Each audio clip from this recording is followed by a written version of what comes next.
लीजिए सुनिए। सूर्यकांत त्रिपाठी निराला के लिखे लघु उपन्यास चमेली का भाग एक, मेरी यानी समीर गोस्वामी की आवाज में। उतरता बैसाख। खलिहान में गेहूं, जवा, चना, सरसों, मटर और अरहर की रासें लगी हुई। गांव के लोग मड़नी कर रहे हैं।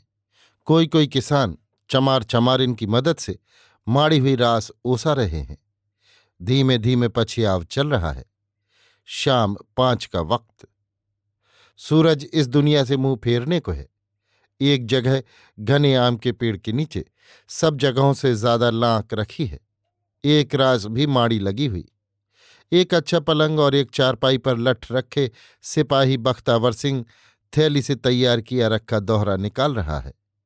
पलंग पर पटवारी लाला शहनाई लाल श्रीवास्तव खेतों की पैदावार लिख रहे हैं। बहुत कुछ अंदाजन देखने पर मालूम देता है ये जमींदार का खलिहान है। जमींदार के खलिहान के बगल में पटवारी के खेत की लांक लगी है। जमींदार ने 3 बीघे का एक खेत पटवारी को दिया है। गांव वाले जानते हैं क्यों दिया है।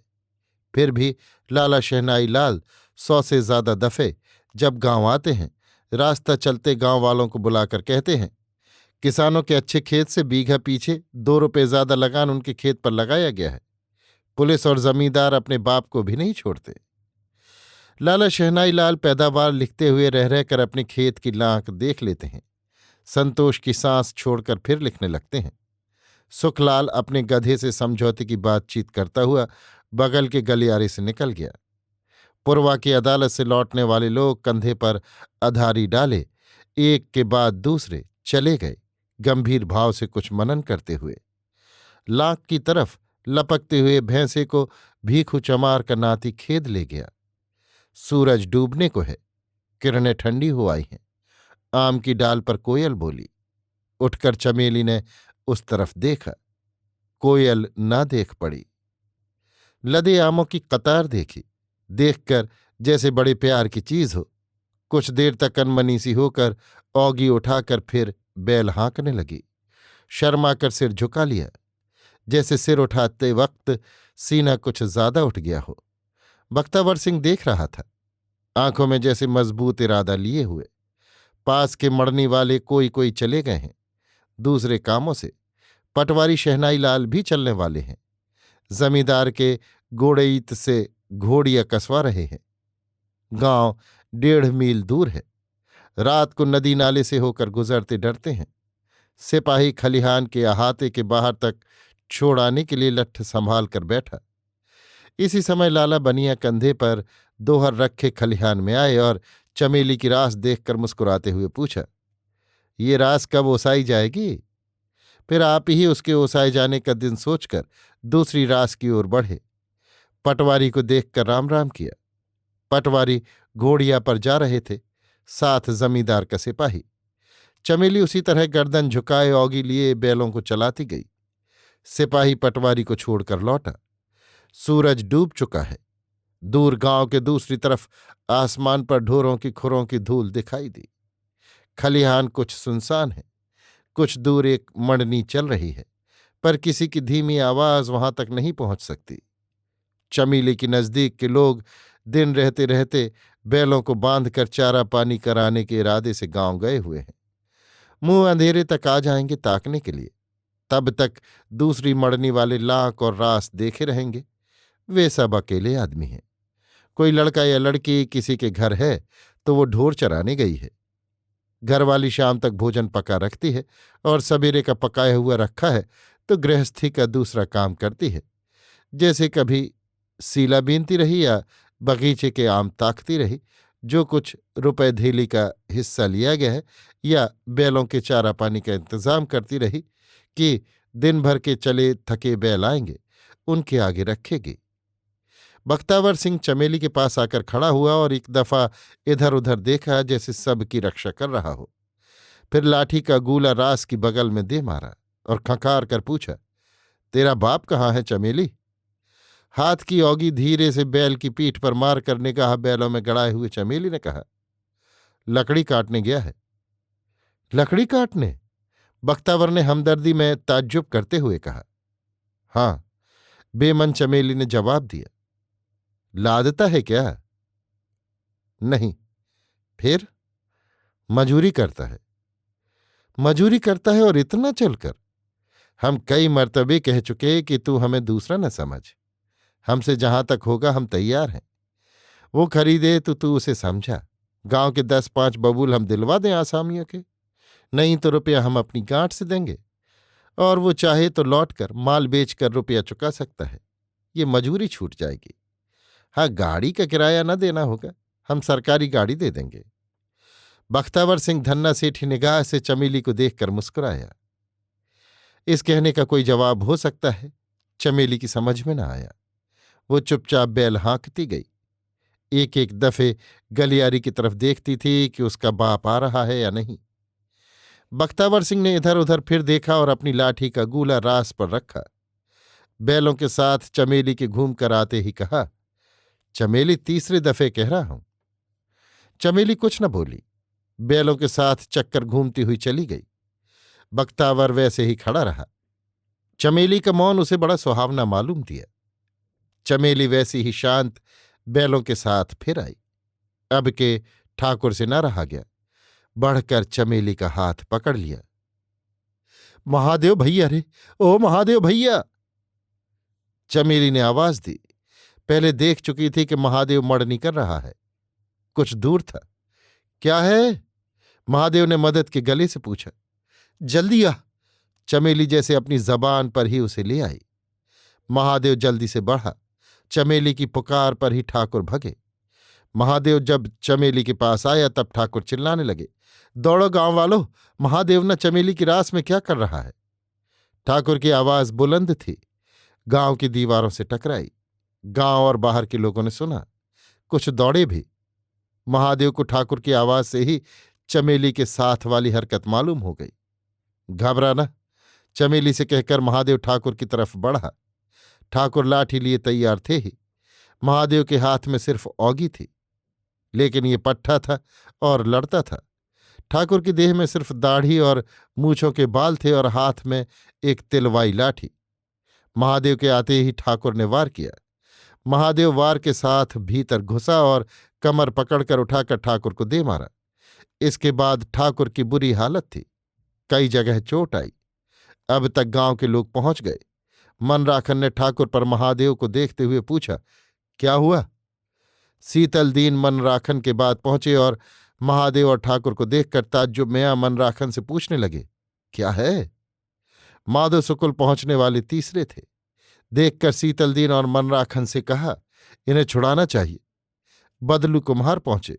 देखकर बोले, जब मालिकों का ये हाल है तब हमारा कैसा होगा? और ताज्जुब में भरे हुए दुख में वहीं डूब कर रह गए। महादेव ने अब तक खूब भरकर मार लिया था। रद्दे पर रद्दे और घूंसे पर घूंसे चलाए थे। मारकर गालियां देता हुआ छोड़कर अपनी मड़नी की तरफ चला। गालियों में ही लोगों को समझा दिया कि माजरा क्या था। चमेली अपनी जगह खड़ी थी। बैलों को खड़ा कर दिया था, वहीं से देख रही थी।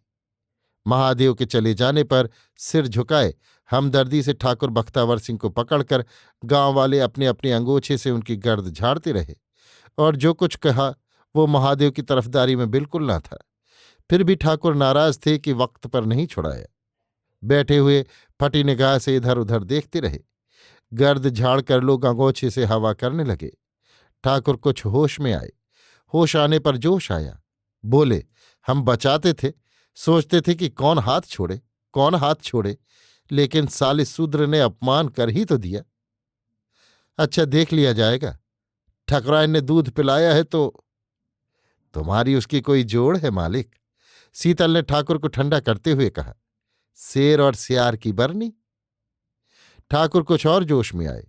बोले, अब तुम ही लोग देखोगे, और ये जो छोलहट चमेलिया है, खैर देखा जाएगा। लोग चमेली के नाम से सन्न हो गए। ठाकुर की ही बात सही मालूम दी। सब लोग एक दूसरे को देखते रहे। बात अब तक गांव के चारों ओर फैल गई। चमेली का बाप दुखिया लकड़ी काटकर गांव के किनारे आया कि सुना, खलिहान में आफत मची है चमेली के बारे में। ठाकुर बख्तावर सिंह को मारा है महादेव ने। ठाकुर पहले चिल्लाए थे कि रास में महादेव और चमेलिया। एक दूसरे ने कहा, मुंह अंधेरा था। अरे हां, कौन कहे, उतनी बड़ी बिटिया। दुखिया सूख गया, सीधे खलिहान पहुंचा। मालिकों के खलिहान के पास लोग इकट्ठे थे। वहीं गया, लोगों को जमींदार की तरफदारी करते देखा। गांव में भी जैसा सुना था वो चमेली के खिलाफ था। मारे डर के कांपते हुए दुखिया ने सिर पर बंधा अंगूछा उतार कर टोपी जैसे ठाकुर के पैरों पर रख दिया और हाथ जोड़कर बोला, मालिक, मेरा कोई कसूर नहीं है। दुखी रे आया हूं, किसी तरह जीता हूं। तुम्हारी जूठी रोटी तोड़कर मुझ पर नेक निगाह रखो। मर जाऊंगा नहीं तो कहीं का न रहूंगा। गर्म सांस छोड़कर बख्तावर बोले, तेरी वो जुबंटा बिटिया भी समझती है देश के धींगरों को बुलाने के लिए रख छोड़ा है उसे घर में। भरतार को तो चबा गई ब्याह होते ही। इससे नहीं समझ में आया कि कैसी है। बैठा क्यों नहीं दिया किसी के नीचे अब तक। लोगों ने दुखी को पकड़कर कहा, तुम अभी जाओ, ठाकुर की तबीयत ठीक नहीं है। बोलते हैं तो दम फूलता है। दुखी अपने खलिहान गया। चमेली बैलों को खड़ा किए चुपचाप खड़ी थी। ये पहला मौका था कि दुनिया अपनी असली सूरत में उसकी निगाह के सामने आई थी। इस दुनिया को वो सच समझती थी। इसके लोगों को सही भावों से उसने काका, दादा, भैया कहना सीखा था। बदले में वैसे ही भाव जैसे पाती आ रही थी।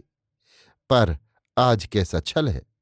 महादेव को वो भैया कहती थी, पर कोई आज मानने के लिए तैयार नहीं। चमेली को देखते ही दुखी ने कहा, क्यों री, नाक काट ली न तूने? अंधेरे में तुझे नाक न देख पड़े तो मेरा क्या कसूर है? चमेली ने बाप को जवाब दिया।